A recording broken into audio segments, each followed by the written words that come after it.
Welcome to Show Me What I've Been Missing, your podcast where you go, hey, my friend hasn't seen that thing.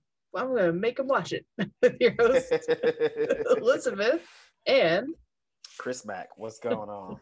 How are you? maybe we should write a real intro for this show one day. I like the varied that. ones, though. We know we're doing our thing. You know what I'm saying? Listen, by now, people, you guys know, like those who are listening, those who are watching, you know what the show's about. Yeah. You know what I mean? You know what we're covering. Hopefully you're following us on Instagram. Hopefully you're following us on all the podcast streaming platforms. Hopefully you're subscribed to our YouTube page. So you know what's going on. You know, we don't got to really tell y'all what's going on, you know, but in case there's any new followers right now, you know, if you're listening, just know that basically this show is me and my good friend showing each other things that we haven't seen before in pop culture and movies and television. And right now we're covering Sex and the City. We are on episode 12, All Ye Faithful. End of season one. End of season one. The season one finale. Not of our show, exactly. Yeah, not of our show. We're almost there. Of the series we started. And we will be continuing. We're going to have some guests and stuff coming up. But what did you think? And you know, like, so people know, like, you know, we are actually almost to the end of our first season for the podcast. We got about 2 more episodes left, and then that's it.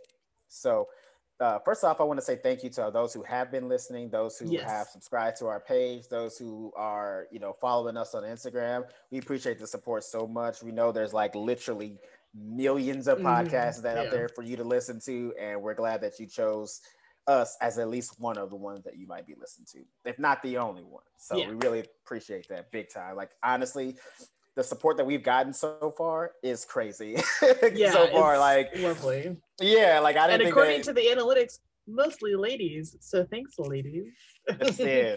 That's until we start covering dude shows. I was like, and then thank you to the handful of fellows, and thank you to the handful of non-binary folks. Yes. Tuning in. Yeah, man, it's really been fun doing this. Like, honestly, like I didn't know it was gonna be this much fun. I thought it was gonna be more work than fun, and it's the opposite. So it's been great. So this week's episode was wild. I got so many questions I want to ask you. Yeah, where do you want to start? This episode. Okay. First of all, so we're gonna start. I'm gonna start at the very top because their relationship. I got to get to it immediately. You know who I want to talk about? My girl Miranda. I'm not feeling her. These last several episodes, I have not been feeling her, it's so wild how much I don't like her this season, knowing who she becomes. Right. And how much and how hard everyone's like, yeah, Miranda's awesome and Miranda's the best one of the 4 this season. And we're all finding our characters still, I guess. Yeah. Well, the crazy thing is, because you remember the first couple episodes, I was capping for Miranda big time. I was like, oh, this is my girl. I know for sure. Like me, like I might love her character, and that dropped off after about like episode 4. Yeah. I don't know what's happening. Recovered. He has not recovered at all. We were almost there in the baby shower episode, but then she was like, I put a rubber band around my dog's snout, and it's like, what the fuck, Miranda? Right, that line, because she was coming back. She was on the comeback. And so close.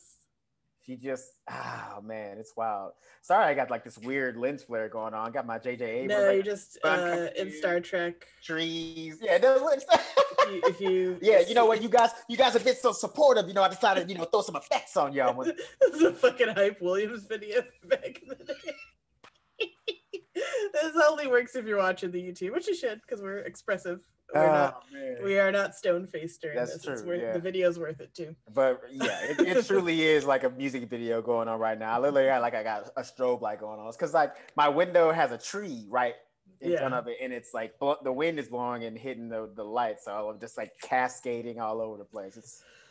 That's okay. I've got a heaven glow to my right, probably your left on screen of the sun setting, so we'll be fine. Yeah. But anyway, Miranda's not feeling it. I didn't like. I understood her frustration with the guy in this episode before we get to the other big point. Now, wait, Miranda. first off, let's talk about this guy because, first of all, he has all the makings of a serial killer, okay? The shower guy? Yeah, the shower guy, 100%. First of all, he's got 3 first names, Thomas John Anderson. You know why they give serial killers 3 names, though? I guess it's to help if you, like, God forbid, happen to have the same name. Uh-huh. By throwing in the middle name, it helps, like, distinguish you away. Like, most people don't go by their first, middle, and last name. So that's why that happens. But also, yes, 3 names is. He's got the serial killer name. Mm-hmm. He's got Catholic repression, which is Catholic guilt, religious Catholic guilt from childhood. You know what I'm saying? Add those 2 together. Mm-hmm. Usually, you know, if he was abused at all, you know, he said he went to Catholic school, so you know, nuns was tapping them hands with rulers. Got the physical abuse. That's 1, 2, true. 3. I was like, hold on, we got another one because we ain't seen one in a while since Barkley.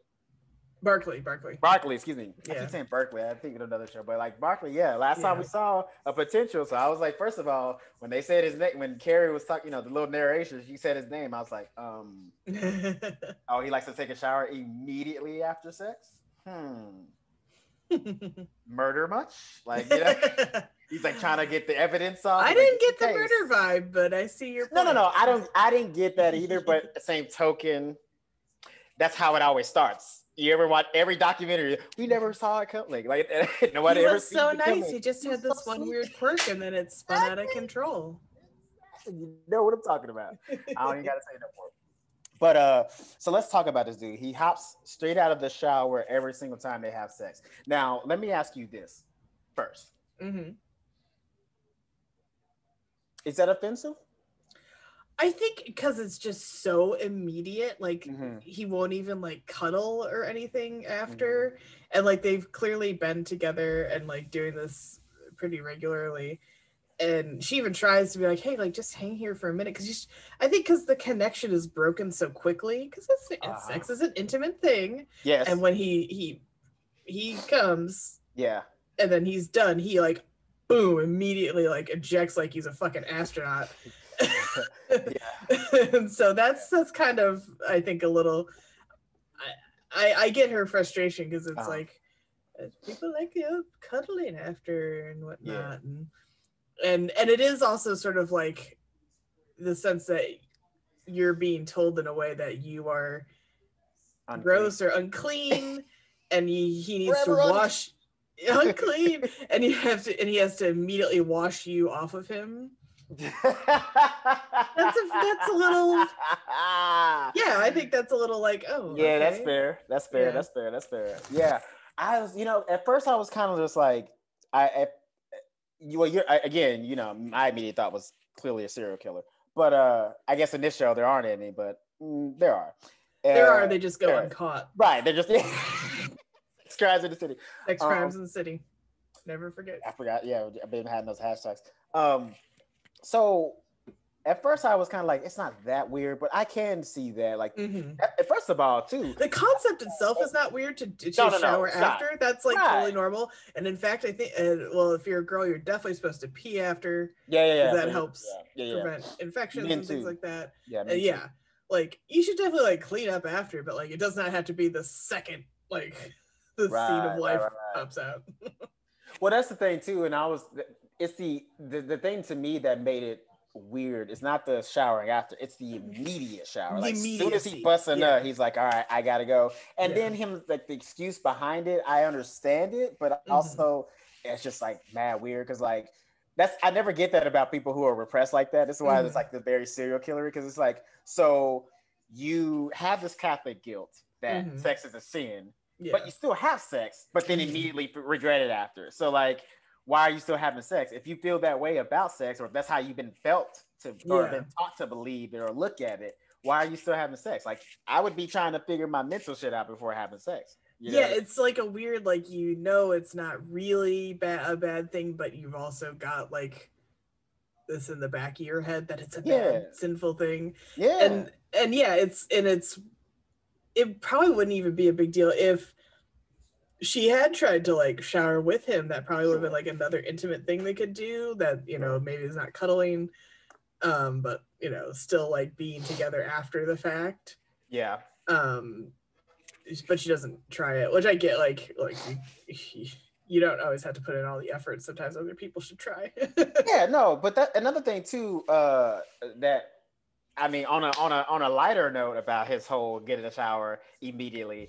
How you moving after you bust a nut? I have to lay down for at least 5 to 10 I know minutes. he was like energized. I know guys are usually like, I'm so tired. Yeah, like yeah. Usually, like that's what I'm saying. Like honestly, I don't even understand how guys don't cuddle by proxy just because you're just tired and laying there. Like just droop like a flower. Like, yeah, I'm not a fan of cuddling, but like I kind of just do it by proxy because I'm like, look, I need like 5-10 minutes. A whole life force has just been drained out of my body. I need 5 to 10. That's why you always hear guys, but if they like come too early, they always say, "Give me 15 minutes." Because like we do need 15 minutes. So I don't understand how he had the gumption. Like that's how strong his repression was. That true. Immediately he's in the shower. Like that's yeah. Because I dated. It's funny though because it's so funny. Is low key. I kind of dated somebody who was like this. Oh yeah. Yeah, not immediate. Like she didn't immediately have sex or go to the shower, but like.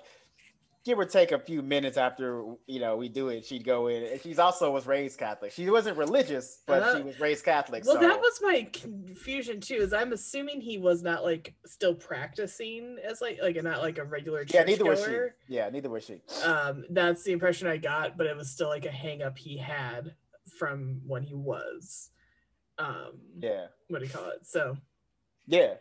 Also, too, low key, Miranda was like.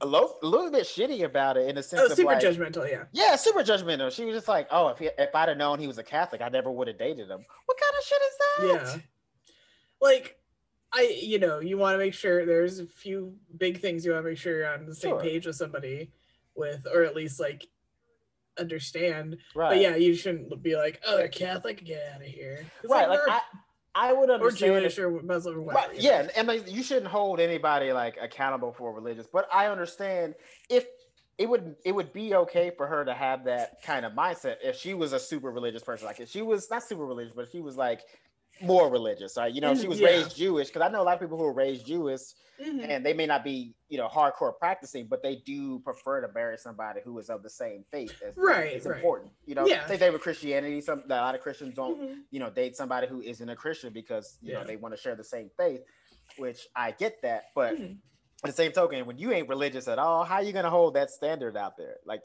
he should be holding that standard, not her. Yeah, and like he was a total dick to her when she kind of tried to confront him about it and just be like, could you like not do this? Like I want to, explaining how she feels about it. And then he goes on his like religious diatribe and snaps at her and like, he's a huge dick. But on the flip side, he's never like pushing Catholicism on her. So she shouldn't be that hung up on it. Right.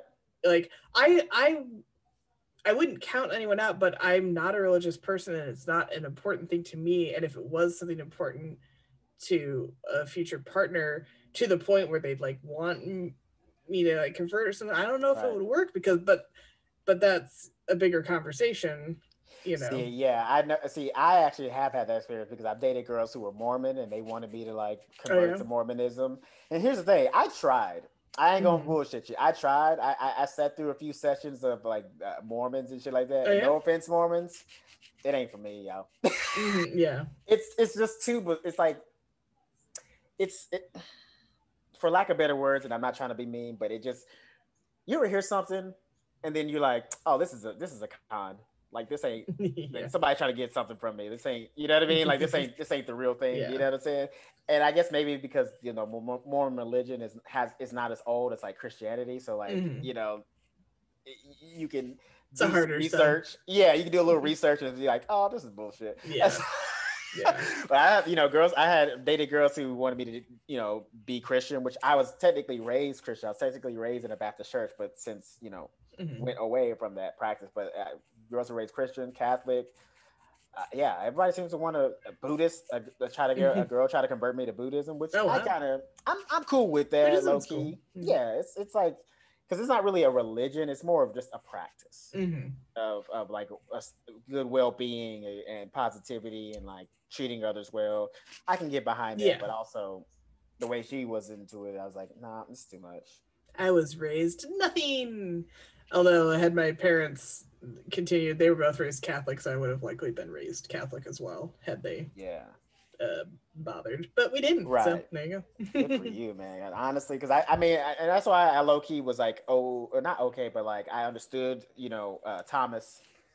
Sorry, what's his name again? I actually didn't write it down. Thomas John Anderson was his name. John Anderson. Again, serial killer name. I can see that on the headline right now. Thomas John Anderson strikes again. Yeah, exactly. Or finally captured, manhunt. Ends for Thomas John Anderson. Yeah, you see it, right? Yep. But like, I kind of get, where his, like growing up religious, where that repression comes from. Because like even me, I still have, even though like I haven't been religious for a very long time, like many years, probably since I was like 17 or 18. But it's still, there's still things that still get inside my head. Like sometimes after sex, I do feel a little guilt, and sometimes like even after masturbation, I feel a little like guilt, which is weird. You know what I mean? Like I have to like break out of that because I'm like, I'm not trying to be a serial killer. Don't need to be repressed. Need to like let that shit go because you're not religious. But yeah, I just thought it was a little bit like mean of Miranda to kind of like judge him on that and then like try to like force her beliefs on it. You know what I mean? Because like what she said wasn't necessarily wrong. She is right. Like, yes, your body is of God and he created this and sex, and so it shouldn't be a sin. And it's not. Sex is not a sin. But also, like, how he feels about it. If he's getting up immediately to take a shower, maybe just work with him on that. You know what I'm saying? Yeah, but that was this whole episode. Was like these women were low key not respecting boundaries. Yeah. Well, you know what I mean? Especially your girl Carrie. Oh boy. Speaking of, before we get to that though, yes, please. Skipper returns. I thought I thought he was long gone. I was happy he was free from her. And I just wrote, what did I write? Skipper, no. Same. I literally wrote Skipper no with like 7 O's. I wrote Skipper no, baby no. Oh, and then when he said, when we last left Skipper, he had dumped his girlfriend after answering Miranda's phone call while still inside said girlfriend. Yep. And then Miranda blew him off, and he was pissed. Like he was mad, and he was fed up. And he was fed up. And so then when he sees her at the party thing they're at later, he's like, I've been thinking about you since we broke up, and I just wrote Skipper, no, Skipper. And now of course she wants him back because guess what? She just got dumped. And she's the cycle continues. I know. And that was another thing that lost her points again. She was going to wake up on the comeback, and then she did basically the Carrie move, which her and Carrie are basically the same. Like anytime it doesn't work out with some other guy, they go back to a fallback guy. Like Miranda's is Skipper and Carrie's is 20-somethings. Every time it doesn't work out, Mr. Big, she goes to a 20-something to feel better. And then Skipper says, he knew they'd get back together. He even prayed for it. And I was like, oh my. No. He lit a candle every day and prayed for it. Yeah, he didn't just pray. Don't forget the candle. He lit a damn candle. Oh my God. Speaking of candles, we have our first sponsor of the show. Oh yeah. Oh wow, that was way smoother than I even thought it could be. I don't know if you can see it, but it's like turning off the light. Yeah. Hold on. You got some Arlo candles. It is my friend from Australia. She uses all natural ingredients, 100% non-GMO wax, lead-free wax, and it's ethically sourced, which it comes all her oils and waxes come straight from Australia itself. So she imports it all. And if you want to go look, you can look at Etsy at arloaustralia.com, or you can go to her IG. It's Arlo_Australia. And right now, you can get 3 for $30. They're slow burning and they smell fucking good. She has a new scent out. It's called Butterscotch. Yo, you want your house to smell like the best cookies in the world? Get these candles. I promise you won't regret it. I got some in my room right now, lit up. Half the room smelling real good. Especially men. Let me tell you something. A girl, if you don't have a female over They appreciate a good smelling room because you know a guy's room smell like ball sack and dirty socks all the time. No matter how many times you spray the room with air freshener, no matter how many times you wash your clothes or vacuum, it's always gonna smell like ball sack and socks. So get you a candle, slow burning. These last about 30 days a piece of constant burning. So if you're not burning always, if you only burn them when you have company, hey, you're getting a deal. 3 for 30. Go right now. Arlo. If you burn them enough, you might get more company and need more. Exactly. So, back to my man Skip. Back to Skipper. Oh, God. My man lit a candle and prayed every day that her and Miranda get together. Okay, first of all, I'm not going to hate on that. That's a little bit cute. Crazy, but also kind of cute. Because it's Skip. Cute because that he was like hung up on her still. Yes. Because like, yeah, he rightfully left and he was pissed off. Yes. But like, I'm sure conflicted by all the emotions that he had about it because he was like so excited that they got together and then she blew him off and then it's like, what does he do? Could he win her back? Who knows? And it's clearly been months too. So he's gone to do some, hopefully some self-reflecting, but I don't, maybe not that much if he's like still fucking simping for her. That he's invoking the powers that be to get back together. Yeah. And that's the part, because like he had gained so much respect in my eyes back. Yeah. And I think even in Miranda's eyes, I think she was shocked by like his harsh exit. Like he was like, it's like, get your shit together and I'm out, or otherwise I'm, you know what I mean? So he basically like, he's like, look, either you want me or you don't, or I'm out. And she was like, I don't. He's like, well, then I'm fucking out. And he had gained so many points, and then now you know that he's been like praying for her to get back together. And I just didn't like it because he's such a sweetheart guy. Yeah. And this is probably the guy that she should be with. Like, let's be honest. Maybe. Dating, like, this is probably the guy she should be with, but she don't fucking deserve him, my guy. No, she doesn't. Nah, man. The way she uses him and like puts him to the side, like she's basically just, keeping him on the back burner. Like, just in case she doesn't get like the perfect guy, she'll settle for him, and he deserves so much better than that. And you shouldn't have a farm team if you're dating. That's not how you treat people. No, man. It's just that's baseball. This is real life. And I thought, like, whenever she saw him, I was like, oh shit, because like, he's talking to her, like low-key flirting with her. I was like, oh, a fine-ass girl about to walk up and be like, hey, let's go dance. Oh, I wish, right? I was hoping, and then it didn't happen. And she was like, oh, do you want to spend the night? And he was so cute. And so he's like, the night? I can spend the whole night? Like, oh, sweet baby angel. My sweet little baby. Do you think his like friends are like, dude, she's a fucking bitch, stop going with her? Or they're like, whatever, bro? Here's my thing. I don't think Skip has like close guy friends. I think he has guys that he has guys that he plays like basketball with and works out with, but I don't think that they're like friends. Like they probably know each other. They probably all go to the same, like they probably all go to the same gym or something like that together and just happen to play basketball every other weekend. Like they're go get beer friends. They're not like, hey, I got problems, let's talk about it. You know what I mean? And I think that's a problem. Oh yeah, Skipper's a cool dude. We see him every so often. Yeah, because I think honestly, his best friend is like Carrie.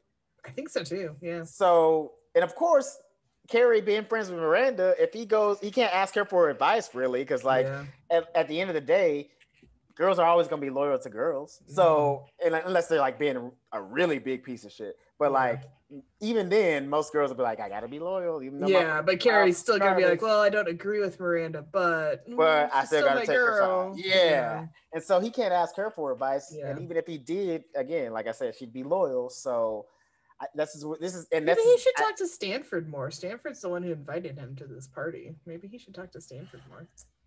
Yeah, but I think Stanford would just be trying to smash. Maybe. But Stanford's got a boyfriend, at least in this episode. Yo, I was about to talk about that. Small side note, kudos to Stanford. Got him a hot looking guy, hot Latino guy, you know what I mean? Not an Ed Harris type, but still good to go. Stanford's supposed to be the Ed Harris type one, so. In a certain light, he kind of... He's got the U horn shaped hairline. Glasses off. 30 feet away. Yeah, be like, do some push-ups every now and then. And this is not a knock against the actor playing Stanford. It's just not seeing the comparison. Yeah, listen, it's not a knock to say that he doesn't look like Ed Harris. He doesn't look like Ed Harris. Yeah. That's not mean to say. He doesn't. He just doesn't. Yeah. He could, though, if he, went to the gym for a little while and, got a little muscle tone. He probably could look like Ed Harris. Yeah.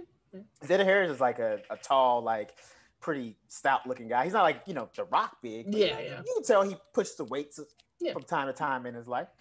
So, all right, cool. All right. So you want to get to Carrie? No, I'm not ready for that. You're not ready for Carrie? I'm not ready for that. Can we talk about Charlotte? Because I fuck with Charlotte so hard this episode because I love that she went to a psychic and asked if she was gonna get married, and then they're like, no, just let's see it. And then she went to the Haitian voodoo psychic and was told she was cursed to never marry, and that for $100 they can take off the curse. Okay, now wait. Now, I have fucking beef with the psychic. Yes. No. I was gonna ask. I was like, "Yo, was this scene triggering for you?" Yes. Let me briefly explain. Tell the backstory. Yeah, please. I have beef with the psychic because summer 2019. I went in and I just was like, I'm just kind of curious, what the future holds, career, love life, the whole the huge. Mm-hmm. And I got a great reading. It was downright therapeutic. She was like, I see you in a writer's room, not a major one, but a small one, and that part low key came true, right? Your work with E is basically that, right? Yes and no. Okay, kind of. Fair enough. Yeah, I guess. Don't fucking give her credit.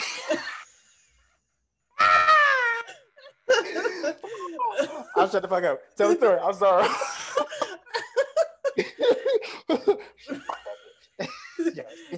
I'm furious. And then I was like, and as far as love life, I was gonna meet somebody in the next 3 to 4 months.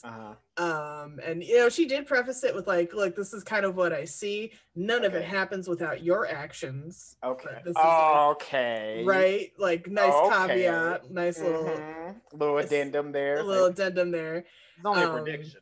This is only a prediction. But this is what I see. It's a guesstimate. If you kind of continue, actively doing things to achieve these goals as well. But now let me ask you, what were you supposed to be? What were your actions supposed? She did not specify what the actions were. It was not hey, go apply for a writing fellowship or go on this dating site or go to the so nothing specific to get there. Okay. I think it was just sort of you weren't by saying none of it happens without your action. It's also not. It's just in the sense you can't kick back and wait. But that's anything, right? You can't. You can't sit in your apartment and wait. So what do you call it? So I get out. I was like, the rest of 2019 looks fucking great. Yeah, we're gonna do great things are coming. Awesome. A few months later, fucking got diagnosed with cancer. And somehow this psychic didn't see that coming. She did not see that coming. Yeah, and I'm furious about it. You say you would be, ill at some point or nothing. No hiccups in that road. I was gonna get a feller by Christmas and in the new year land in a writer's room or something or something to do with the writing side of things that I'm interested in. Yeah, did not see the cancer thing coming at all.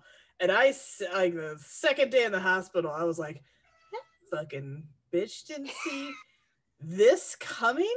This seems like a pretty big thing in the future to see. Right. And my mom was like, well, maybe she didn't want to tell you because thought you'd freak out or not follow the advice or not. And I was like, that's like knowing fucking 9/11's gonna happen and saying nothing. Not trying to stop it. Yeah. Come on, lady. I know. I also said, don't you fucking help her to my mom, just like I did to you. So. Well, also now after that, I get why you don't like time travel so much because I know time travel is my least favorite trip. That's a whole other discussion. Though. Well, no, because in a sense, because that this would it low key, like her telling you is like kind of a trope of time travel, like in shows. Yeah. Like every time they don't tell people like certain information because they're afraid that it might affect the future. Right. It You might know, the affect the butterfly future. effect. Yeah, Yeah. butterfly effect. So I guess her telling you about the cancer, you know, maybe she knew about it, but she didn't want to tell you because like maybe you wouldn't have survived it if you knew. Or yeah, but I feel like if you're like, you know, you're about to be hit by a bus, fucking say something. God. Right. Like, yeah.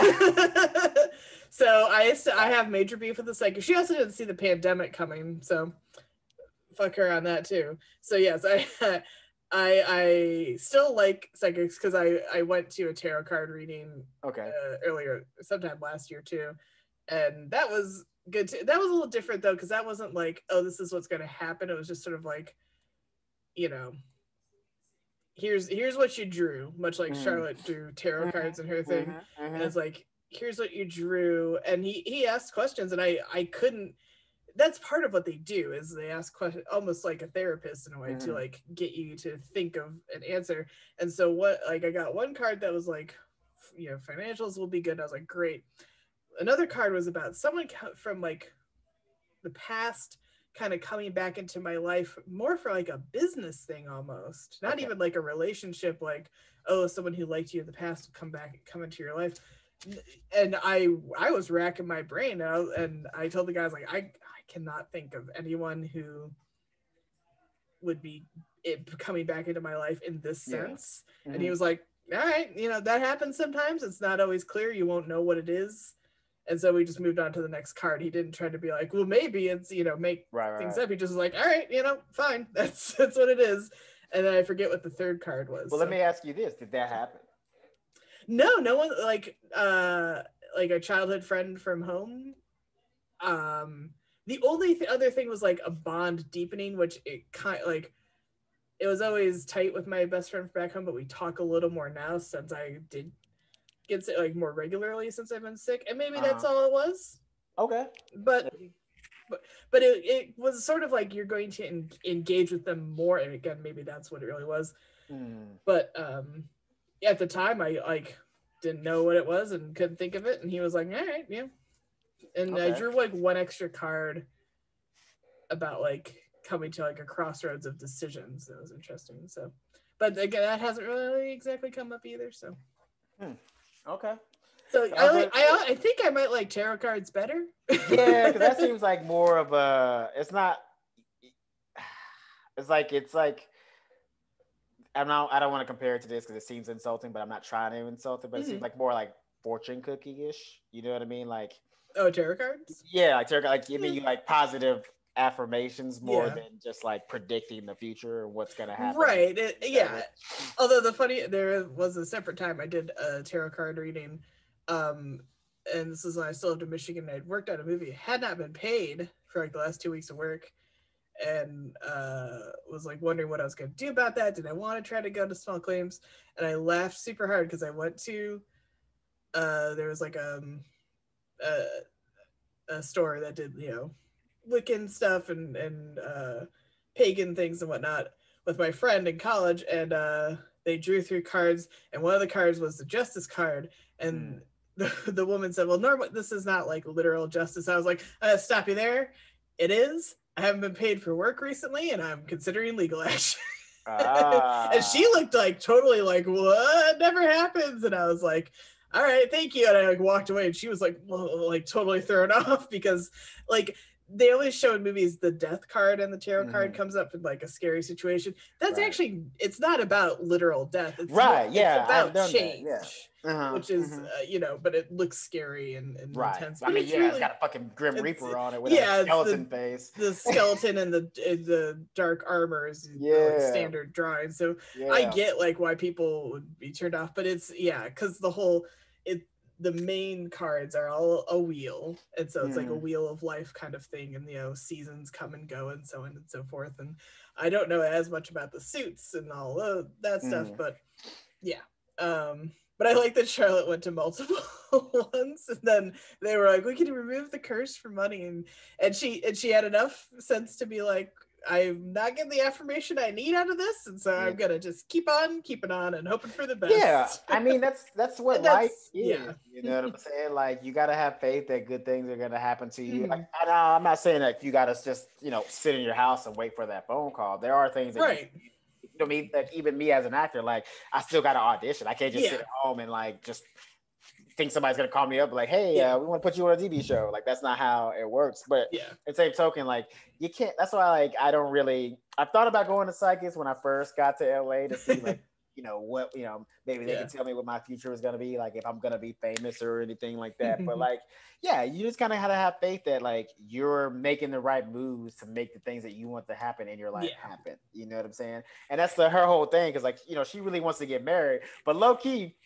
When the psychic said that I don't see marriage in her future, I was like, yeah, I see that because because of how Charlotte is. Like she has these unbelievably crazy like standards and expectations on like what perfect marriage and life is that like nobody can ever really meet. Like she's had a bunch like so far this episode or not this episode, excuse me, so far this season.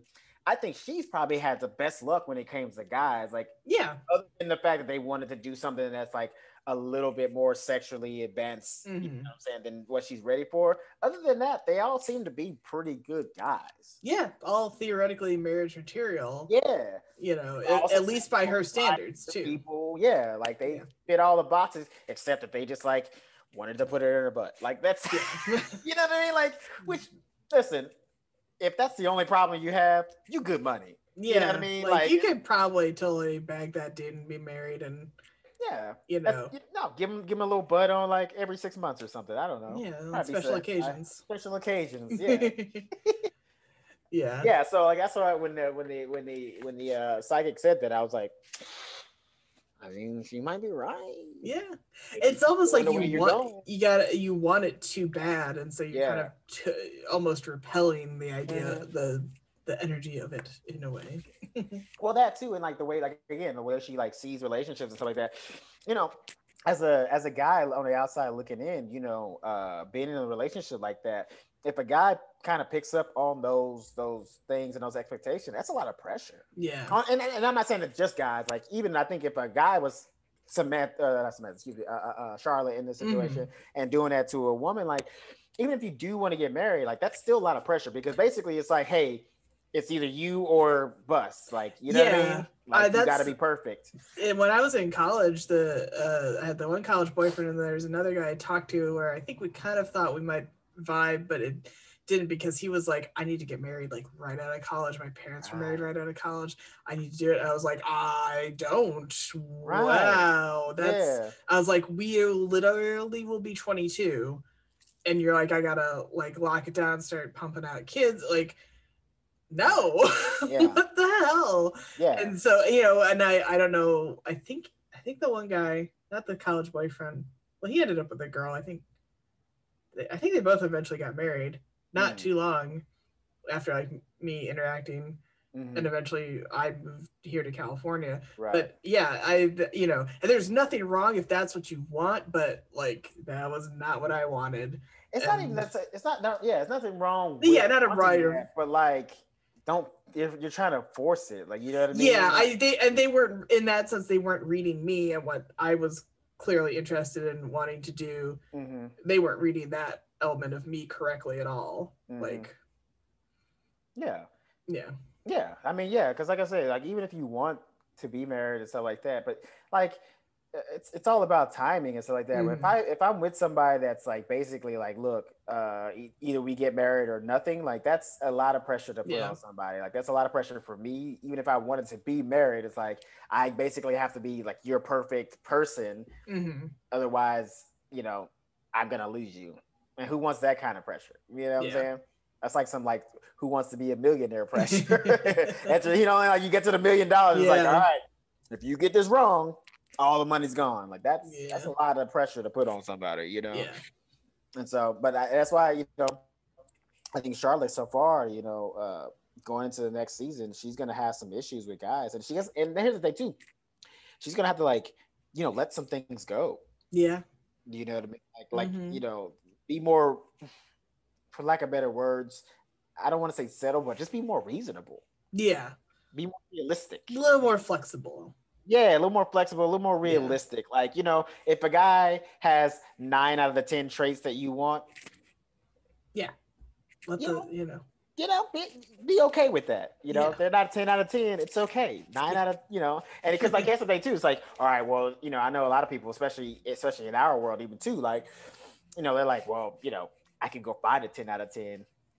No, you're not, because you're always gonna find something wrong when you have those kind of like unbelievable standards on people. You're always gonna find something wrong because you want to. Like you're kind of shooting yourself in the foot when you have that kind of mentality. Like they got to meet every single one of your requirements. And I understand, like, if it's big things, like, right, you know, if it's like if you were raised religious and you want that person to be religious and like that person's not, you know, that could be a big problem. I understand that. Or like if you want to have kids and that person doesn't want to have kids, that could be a problem. But at the same token, you still gotta like figure out like the main things. If I feel like, because like I feel there's like big deal things. Breakers that are big things, and then there are like lots of little things that don't have to be deal breakers. Speaking of little things, ooh, we are on fire with the transitions today. Speaking of little things, my girl Samantha fell in love. She caught feelings. Until his penis was just apparently too small. Now, I gotta ask you, is that a deal breaker for you? Small penis? I don't know. I don't think so. Okay. Because I don't think I have like a high sex drive in that sense. That okay. Yeah, Samantha said she like big I would cocks. need, you know, like she's like, I want her around it, my face, like I need it to be girthy and long. Yeah. And because Charlotte rightfully was like, well, how's he with his tongue? And you know, see, Charlotte could get past a little dick. I know she could. Like if the guy met all the requirements, you know what I'm saying? Like she'd be like, what? And like, I mean, that's kind of where my thinking's at. Like, there's ways you could, I think, work around. Right. Well, clearly she wasn't in love with this dude. She thought she was. She really thought she was and she was like on a personal level. But sex is so important for Samantha, and that is like a deal breaker thing that. They hooked up one final time before the end of the episode, but I think she was crying. She was crying. He was literally sad that his penis was. I don't think that's gonna, you know, it could have worked out. Last. I feel bad for that. Hey, listen, fellas out there who are listening, there's no shame in having a small penis. Listen, you were made the way you were made. You know what I'm saying? Just make sure you make up for it in other ways. Make sure you're a good listener. Make sure you get great massages. Make sure you know how to use your tongue. All these good things. You know what I'm saying? I mean, like, work out a little bit. Make sure the body's right. You know what I'm saying? You know what I'm saying? They do other things to compensate for that. Have all these other things, you know, have a good job and all this other stuff. Like, I know that seems superficial, but listen, guy, if you ain't rocking no peen, you got to have other things. You just got to make up for it in other areas. Yeah. It's just, I mean, listen, I know that like big penises aren't like everything, but, you know. Yeah. You ain't got it. Make sure you got it somewhere else. That's really all that matters. But I thought it was so funny too that Samantha was like, yeah, all that bullshit you said about waiting to have sex. Yes. I'm glad. Yes. To Charlotte. She was like, you know, it kind of worked out actually. So until it didn't. And that pissed Charlotte off like a motherfucker. You saw it in her face and she's like, oh, word? My shit worked for you? And when what do you call it? Samantha was like, I think I might get married to this guy. And Charlotte's like, what? Yeah. And if, like Charlotte thinking if Samantha gets married before her, she would kill herself. I think she literally would be like, life is over for me. If Samantha gets married before I do, gun in mouth like this.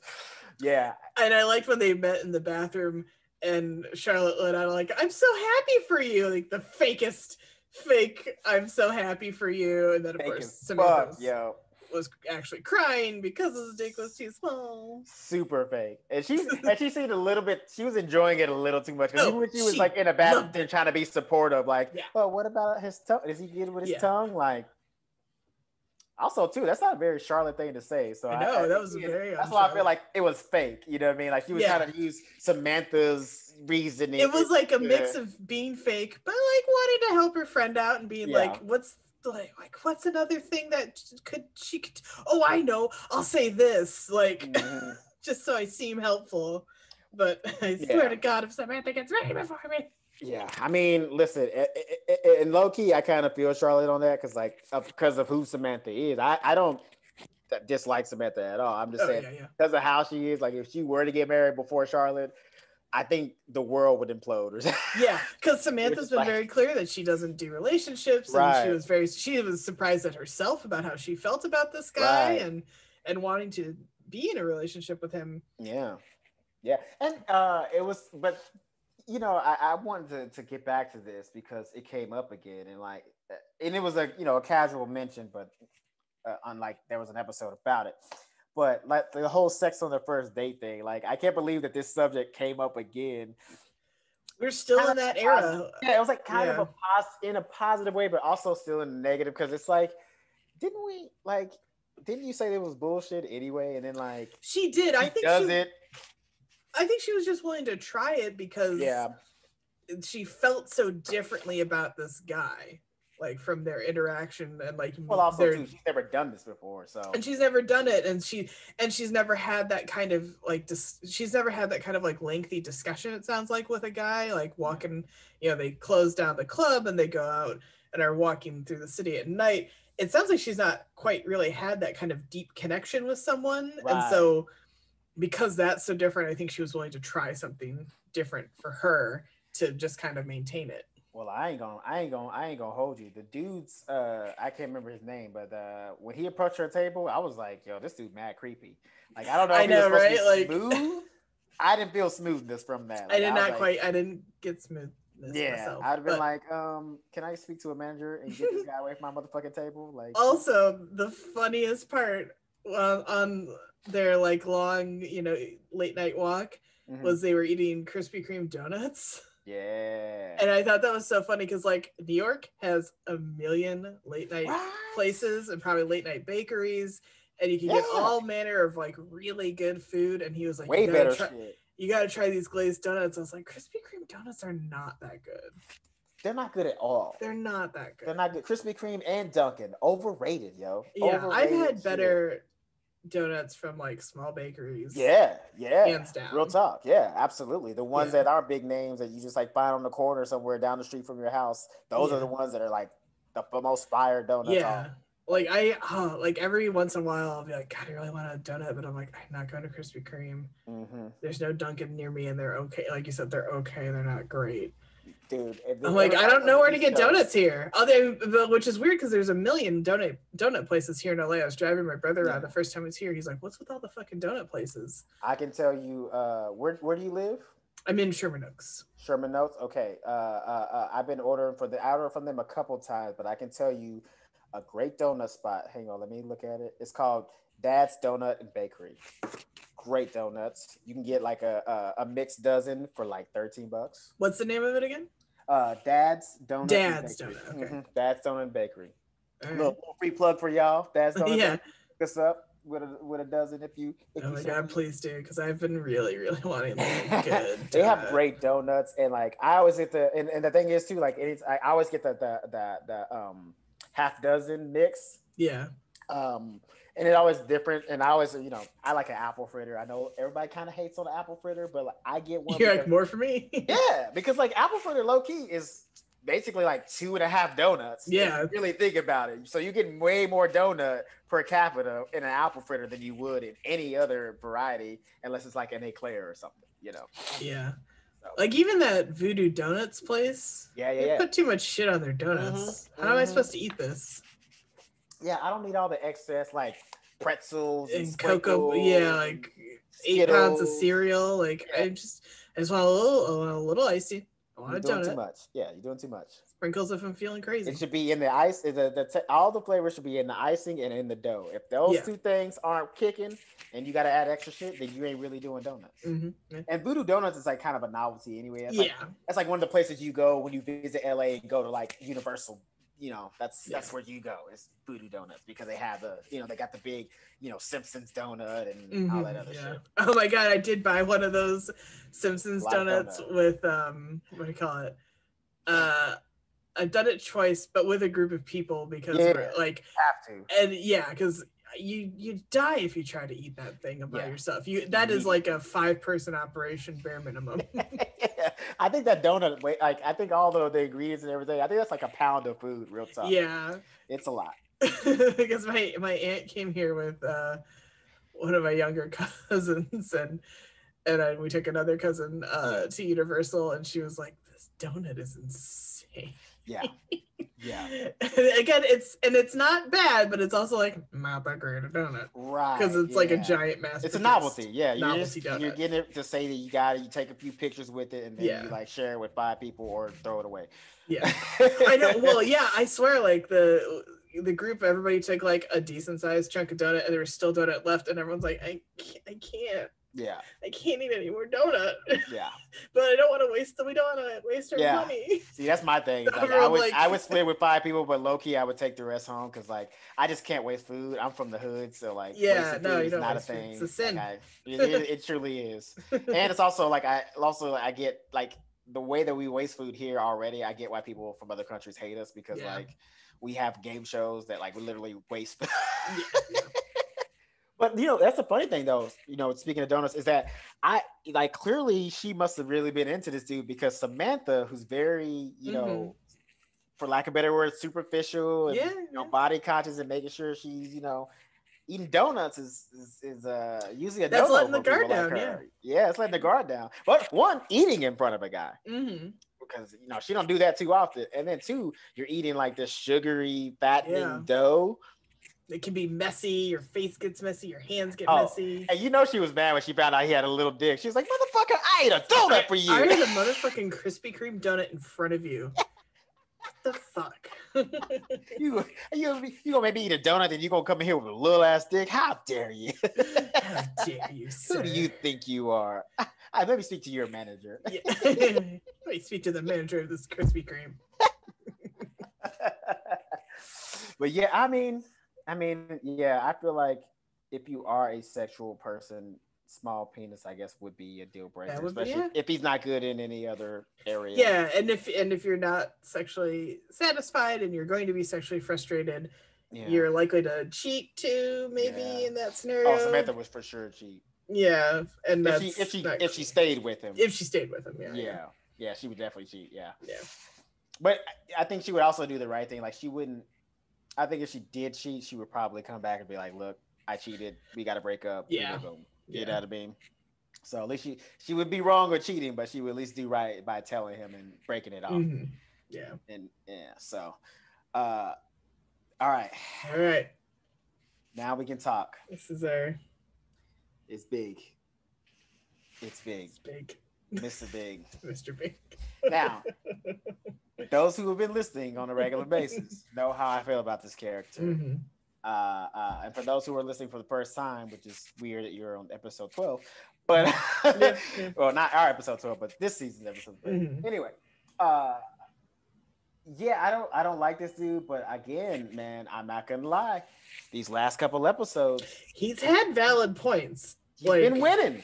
Yeah, he's been winning. Because Carrie has some serious boundary issues with this guy. Now, he's throwing up maybe a few too many boundaries. Yes, that she feels she can't like. But here's the thing. Yeah. But here's my thing, and I hate to defend him, but I kind of have to. It's like, yes, he may be throwing up too many boundaries, but he kind of has to, because every time he puts up a small boundary, she doesn't respect it and bulldozes her way through it. And it's like, no, I'm part of your life. Fuck you. I love you, so I'm part of it. Like, it doesn't matter how you feel about the situation. Like, just like in this episode, right? They've been dating for some months now. Yeah. Here's the thing, and it's also hard to like gauge how she should be feeling because they don't say how long they've been dating. Yeah, well, we guessed. Months. We guessed 6 months last time. Yes. So I'll let's say 9. Yeah. Let's say they're close. Let's say 8. Let's go with 8. Let's say it's been a couple months since the last episode. Yeah. So. They got one more fiscal quarter and then it's a year. Yeah. Yeah. So I kind of understand her feeling a type of way, especially because like if this was a small town, it would be different. Mm-hmm. But like in a big city, dating kind of gets intensified because of how, like, you know, dating in LA, like if you date somebody for a year, that's basically like dating somebody for 5 years in like small town Kansas because of the way that dating life is in big cities and metropolitan areas. So I kind of get where she's coming from. If they've been, let's say if they have been dating like 8 or 9 months, I kind of get why she would be upset with him not introducing her to his mother. Yeah. But at the same token, if it is 8 months, that's not long enough yet. You know what I mean? Yeah, like, that doesn't. I think even in regular life, like, yeah, you know, maybe after a year, she can expect that. Mm-hmm. You know what I'm saying? But she does have a good point. Like, if they've been dating 9 months and he's like, I like he hasn't like claimed her as his girlfriend yet. Yeah, because like. My guy, you got it. She's your girlfriend, even if you don't want her to be. Like, I don't care how many and here's the thing too. Again, though, I still have to be on the side because he has put boundaries in place, and she keeps stepping over. Because like I get she wants to meet his mom, and that'll make things feel more official. And because she's very insecure, which in some ways he's made her insecure about everything that they have together. So that is part of why she's always kind of steamrolling things, which doesn't make it okay, but that's at least why I think she does what she does. But you know, at the same time he says like, I do the church thing, but it's just me and my mom, it's a thing we do, it's just for us. No, you can't come. And she takes it as a personal insult though. Like, you know, she didn't take it as him just being like, hey, this is like my thing that I've done with my mom since forever. It's not like about excluding you or like being ashamed of you. This is just an us thing. And he even says like, well, Sunday is when you write, as in like that's a work day for you, right? That's something you've told me. I think theoretically she's probably told him, oh, I don't do X, Y, or Z on Sundays because I'm writing that day. Like, so I kind of got that. Of course he wouldn't think it's a big deal because like it's a day that they're theoretically both doing things separately. So it's weird. And that's my thing though. This is kind of where it goes back to like, you know, him not being comfortable with her because like, again, like he has done some things that made her a little bit crazy, and I'll admit like he has, but also again, like I think that's why he's not comfortable with telling her things like this. Like if they've been dating 8 months, he probably ain't told her about his mom going to church because like he doesn't feel comfortable around her. Like, and that's the thing too. Like, and so when she randomly saw him and coming out of church and saw him with his mom, and the thing, it was weird too because she was like kind of low key getting a little jealous about it, and then like she kind of played this like nonchalant game, like, okay, well, you know, I'm not, no big deal, I'm just gonna go back and write. I already had you know, he asked her for coffee, she was like, nah, I already have one, I'm going to do my thing. And she made it seem like it was okay, and then like the next time they saw her, she was a psycho about it. Like she showed up to the church trying, you know, in the background, basically like kind of forcing her way into the situation, and then made a scene anyway when she knocked the Bible made a off scene, of the and then ambushed him again by like coming up to him and his mom. Like, what are you doing? Like, it's, come on. And, you know, I think like obviously he knew she was there, so I guess I get why she stayed, but like I just wouldn't have done it in the first place. Right. Why would you? It's just so fucking and cuckoo. Even if, okay, so he knows that she's there. Cool, got that part. Right. But like maybe wait till he's alone, or like just leave before he gets out of church and call him later, and the next time you see him, you know, because he was, you know, and be like, I'm so embarrassed, but I kind of I want to be part of your life this way, and I feel excluded. And then he could be like, I know, but I told you it's me and my mom thing, right? Like, it's not you, it's just our thing, like it's just a family thing. Because even when she first, you know, discovered, like ran into him at the church and saw, you know, when he told her about it, like he was like casual about it. He's like, this is me and my mom's thing. He wasn't like, hey, stay the fuck away. This is my thing. Like it wasn't like mean, you know, he was just like, hey, this is my thing. You know? And like low key, I think like she should appreciate like how cute that is. Like he's not a religious guy, but he still takes his mom to church. That's cute as fuck. That's sweet. And it is super nice. Sweet. And like being personally not a religious person, I would be like, that's really cute, you guys go have fun, maybe I'll get brunch with you after or whatever. Like I don't, you know. Yeah, and that's my thing. She's not even fucking religious, and yet she was like jealous that he was she was jealous of his mom. What kind of shit is that? And which is so cuckoo, like, because like you do want like your potential male partner to have a good relationship with their mom. You don't want them to be too mommy dependent. You don't want them to hate their mom. You want like a right in the middle, a nice normal relationship. Like, I love my mom, I respect my mom, and I do nice things for my mom, which tells most women, like, I know how to be nice to ladies, hopefully. Right. I respect women. I respect women as people. Like, you know, hopefully that's the scenario. And so to trample all over that, to be like, I'm jealous of your mother, like, that's some like weird, not Oedipal, but like not far off, like weird shit she's getting it's in. Just like, well, because like it seems like it's Oedipal if the guy does it. Sorry, it's not right. But you know what I'm trying to say. No, I know what I'm saying. No, some Freudian shit. Yeah, it was whatever. Yeah, it's just like it's overwhelming. Like you know, essentially, basically, is she seems to be so overwhelmed with her feelings for him that she's like trying to force him to be in the same place. Yeah, and he's not. Which is okay. He's not being a dick about it so far as from what I see. You know, he's just like taking his time. You know, he was clearly like he's a guy's been married before. It didn't work out. He's been divorced. So like, you know, he's got it's gonna take him some time. You know? He's not gonna like rush into this. And 8 months is a relatively short amount of time to be like, you're the one. Right. That's when she said like, I need to know you're the one. I was like, that's egregious and like that's way too much of a thing to say to somebody. Because like if a girl that you were dating showed up at the church that you took your mother to, and then she came up to chat with you after, would you say that that's your girlfriend, introduce that girl as your girlfriend? If you've been dating for 8 months, would you introduce that girl as your girlfriend to your mom in that scenario? Here's the thing. In that scenario, no. Yeah. Because I'd be pissed. Right. Because you would be like, no, you don't get a fucking title. I told you to not do this, and you did it. And like, no, you don't get to be like hurt that you violated my boundary. Like now it'd be different if let's say I was Mr. Big in the situation and I told Carrie like, hey, I want you to meet my mom, and then I brought you to lunch with her, and then I was like, this is my friend Carrie.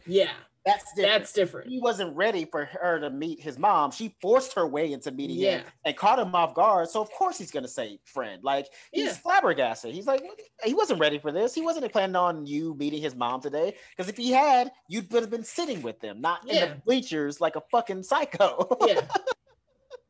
Exactly. Like. So no, I would have said friend out of pure anger and irritation. Yeah, because like that got her all flustered, you know, and upset. Hang on, let me look at my notes. Oh yeah, and I was like, oh, you're in trouble now, but then he calls her out saying like, look, I told you not to come, you did, and he slips up and says, I don't want to introduce her to another girlfriend. Yeah.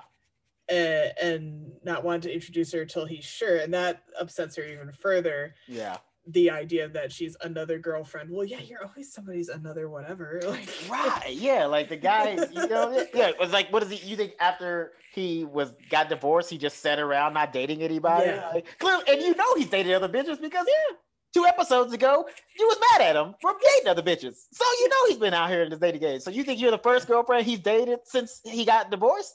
Stop! Yeah. Stop it! And also, I forget when it happens. It's earlier in the episode. Like they're kind of talking about some of this, and he's like, "Look, it's just me and my mom. I'm not doing it." But then he's like, "You ready to vacation in the Caribbean with me? Fucking all expenses paid, and like we can maybe talk a little more there." Which you probably shouldn't do that on vacation. That feels like a really weird place to do that. Because then if y'all decide to break up, now you gotta spend like, especially like at the beginning of the the beginning of the vacation. So like y'all probably got like 1 or 2 more days you gotta spend together, and then like I don't know how far the Caribbean is from New York, but I'm assuming hours of flight. It's a several hour flight. Yeah. Right. So like now y'all gotta sit there like. Just in awkward silence. So I think it was great that she did confront him before she went on vacation, because like I think most women would have just been like, not say most, I think a lot of women would be like, I'm gonna just go ahead and get this vacation, and then would have started that conversation on vacation, and then it would have ended up and that's the thing too, because like the only thing you could have done is be like, let's put this conversation on hold, let's just like try to enjoy the vacation. But most people, but then you can't enjoy the vacation with that looming over you. Are you kidding me? You're like on the beach, and you're like, oh, this guy. exactly. Yeah. So it's and that was like, I think low key too was kind of like, I get what he was trying to do. He was like trying to like smooth the thing over, like let's go to vacation, let's get away from all this craziness, let's get in a different setting and see how, like, let's, kind of a hard reset on their relationship, and or punting that problem down the field a little ways, right? Also that too. Yeah. And I think, to her credit, she does not go on the vacation because she feels how she feels and wants to know he's on the same page or close to it. And the vacation kind of was clearly a placating tactic to distract her, and she did not take that bait, which is good, at least on her end.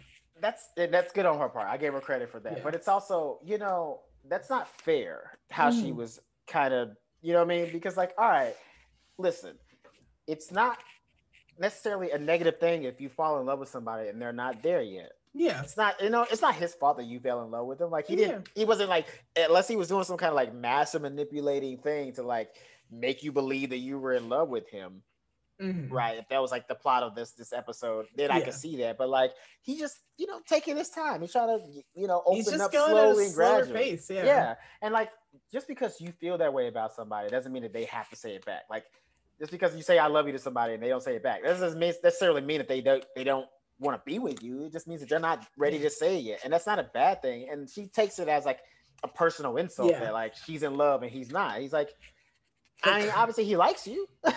But Chris, she's in her 30s in Manhattan and single. Do you know what happens if she doesn't get married by 40? I told you multiple times she gets sent out on an ice floe from Manhattan to die in the Atlantic. Yeah, you get sent out to the trash island and you die up slowly. I know. I just, because like honestly, and I really felt I had that whole situation kind of hit me personally, because like that's kind of what happened with one of my exes. Like, we were together for like a year, and basically after a year she was like, I need you to tell me that we're gonna get married and that we're gonna have kids within the next 2 years. And I was like, wow. Like, thank you for planning that out.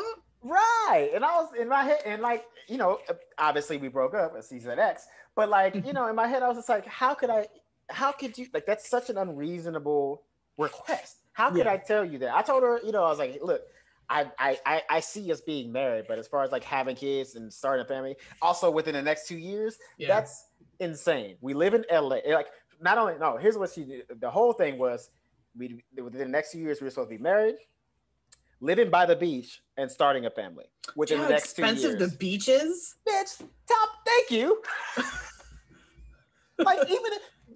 Even if I was a millionaire and could afford it, that's still so much to put on somebody. A condo in the valley is barely achievable. Yeah. You want to live in a house by the beach, and you want kids within 2 years. You know how expensive that would be? I would basically have to be Jeff Bezos in this bitch to give you that life and to guarantee that. Like, and that's the thing too. Even also, if I wanted those she things, providing that life? I'm just saying. Well, exactly. We ain't gonna talk about that. We get a little too personal. But that was like her whole thing. It's like within 2 years we have to bing bang boom. And I'm like, I told her, I was like, look, that's totally unreasonable to ask somebody that. You know what I mean? Like, if you just said within the next 5 years, that makes sense. Yeah. Or even the next like 3 years, maybe give me 3. But even then that's still a little bit unreasonable. But like 2 years, you want to be married within 2 years and having a family and living by the beach within 2 years. That's impossible. That's in a crazy, like a wild request, and I couldn't do it. And obviously we broke up, and she's with somebody else now. But is she by the beach? No, just kidding. Not yet. She might be. I think she's moving to a new place at the end of her lease.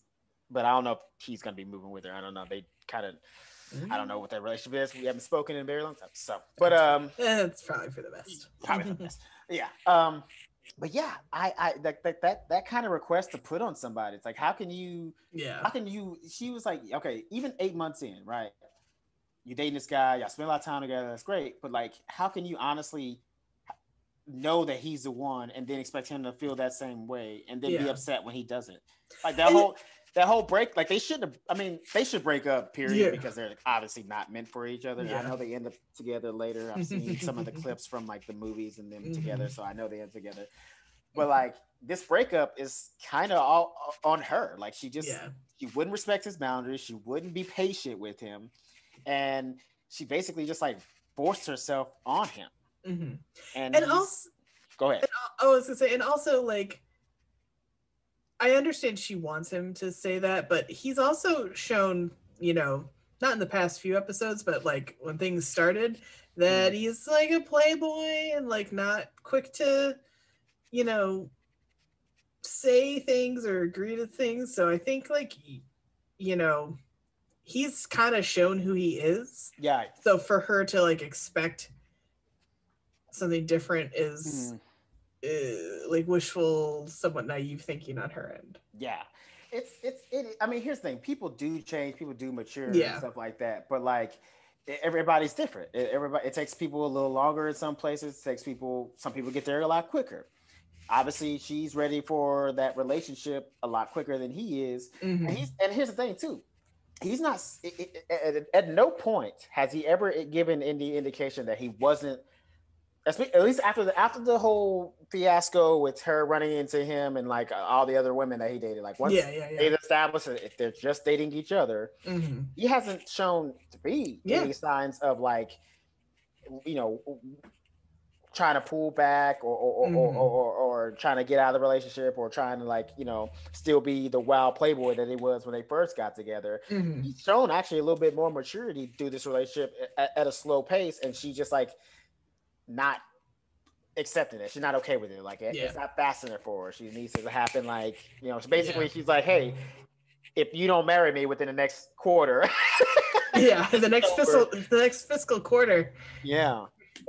And like, that's what I'm saying. Like, I don't want to be on his side, but I'm kind of on his side, especially with that last scene, because I felt that kind of pressure before. And I'm like, how could you ask me that? And even if I told you that, it would probably be like, even if he did say, all right, you're the one, would it be real? Would it be real? Not even if you would believe him. Would it be real?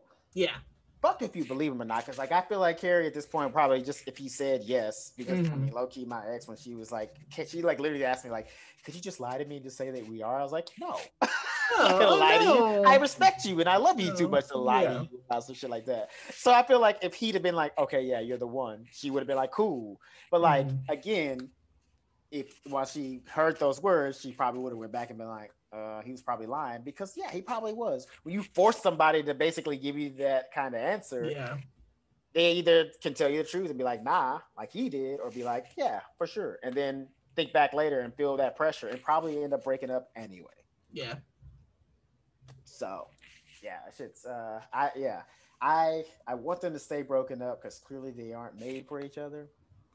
Or maybe she needs to.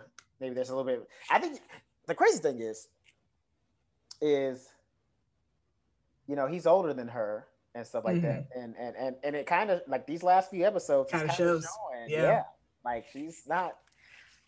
It's not, and I hate to say it, because Carrie is my jam, one of my jams of the show, and I don't want to be on Mr. Big's side, but he's winning points for now. Don't worry. For now, I know he's gonna pull some shenanigans. Yeah. I know. In the future. Yeah, I know. He's gonna fuck it up later, but right now he's my boy. I'm feeling what he's feeling.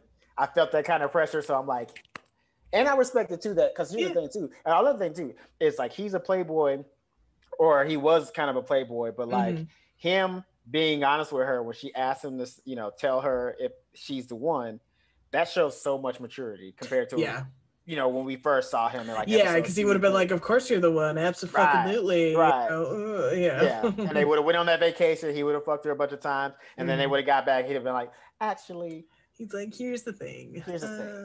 I'm a businessman. You're right. Businessman, talking businessman. yeah, so this is a wild episode. I'm definitely ready for season 2. Yeah. I want to see how they open. I can't wait to see how we open this series, that season 2. I know that's going to be a whopper of a show because if that's how they ended this season. Yeah, it's gonna be on. Mm-hmm. And man, to wrap it all up, I just want to see my boy Skip prosper. we really want the best for Skipper. Yeah. And really rooting for him. I am, man. Like that guy. You're a boy, Skip. You're a boy, Skip. You know, he's such a good guy, and he's a sweet cinnamon roll. He's too good for this world. I know. He's a Cinnabon. He's a Cinnabon, and clearly Miranda is a diabetic, but she keeps trying to eat off the bun. He's like, I know I'm gonna lose a foot, but the frosting's so good. So good. Yeah. So yes, next week we are taking a break from Sex and the City, and we are going to be talking about a movie with the ladies from Crush Fictionally. Yeah. And then we will be back on the Sex and the City train to kick off season 2, and we will have the lovely hosts from Enough Wicker, which is a Golden Girls podcast, on for that. So definitely stick around. Now, would you reckon? Because I've never seen one episode of Golden Girls. I know. I'm sorry, people listening and people watching. I know you're freaking out and you're grabbing your heads and you're like, "Who does this guy think he is?" I'm sorry, that wasn't in my wheelhouse growing up. I was watching the Jeffersons. Women wasn't what you were into as a child. They had a black character, Tootie. Didn't she join eventually? Wasn't there a That's black from little Facts girl? of Life. Oh, Facts. I'm wrong. Oh no. Didn't watch one episode of that either. So I didn't either. No, because growing up, I was watching Good Times and the Jeffersons and 227, which I'm sure shows that you probably never heard of. But I've heard of all of them. I've not seen a lot of them. Okay, that's fine. That's fine. Totally. And cool. I knew I was like, I like Black Lady's sketch show on HBO, and they did like a whole 227 parody, and I was like, I'm so lost. I was like, I'm sure this is fucking hilarious. So good. Yeah, if you've seen the show, but I haven't seen the show, so that's, but I was like, but you know what? That's okay. That doesn't make this show any less funny. Nope. I just didn't get it. That's all. Yeah, that's how I feel too. Like when I watch like movies like 10 and like, you know, they're doing like riffs and they're references, I'm like, I know that's a funny joke. I just don't get it because I ain't seen it, but that doesn't mean that joke's not funny. It means I need to go watch. But here's the thing. When I go back and when I finally, like the second or third time I watched Ted, I had seen the stuff that they were referencing, and that was it jokes Flash were hilarious. Was it the Flash Gordon stuff? Flash Gordon stuff. I was like, oh, this is hilarious. Like I totally get it now. Yeah, Flash Gordon's a hoot. I love it's a bad movie, but what do you call it? I also like Buck Rogers. That's my shit too. I actually haven't seen that. Oh man. That's a good one to smoke to and watch. What do you call it? Would I recommend Golden Girls? Yes, but I it's probably gonna feel real dated for you. Okay.